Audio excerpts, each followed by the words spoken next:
Hey everyone. Now, Jamaica has taken what it seems radical steps in its attempts to clean up its image, an image that people see as a country that endorses degenerate behaviour and sees it as an accepted norm in the country, especially from outsiders. Now, Jamaica for some years has always had one of the highest rates of violent crimes in the region, like murder, criminal activity, gun violence.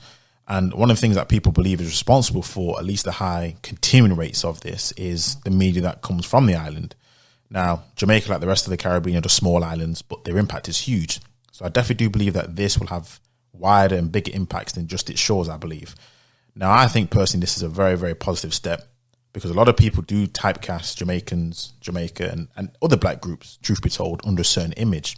And this even goes from other black people who do the exact same thing, which is fascinating considering, black people's plight as a whole.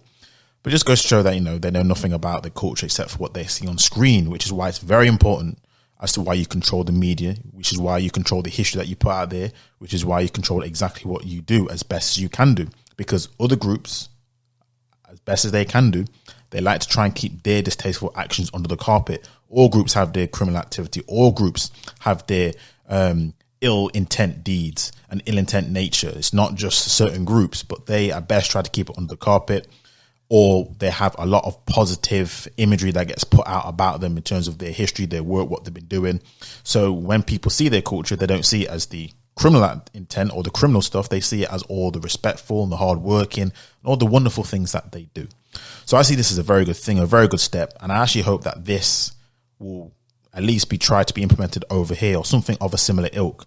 Now, of course, I understand that we have different levels of controls because obviously the nature of the country that we're in, we don't have the control over the music or film industry at all. However, I do believe that we as a community should be a lot more vocal about the nature of the content we put out.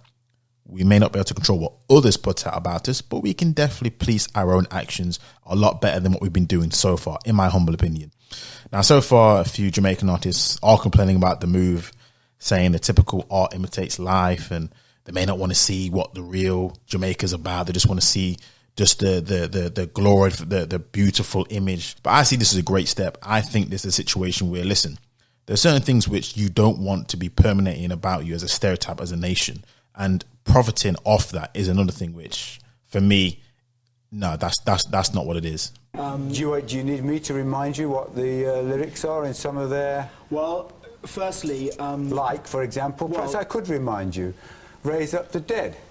Worship the devil. Red is my colour. Let's go on a bit. Give me a gun, like I'm getting famous. Give me a gun, like I'm getting famous. What are we doing with lyrics like that? Well, I think lyrics like that can be interpreted in more than one way, and one of them is to reflect the background that those guys have grown up in.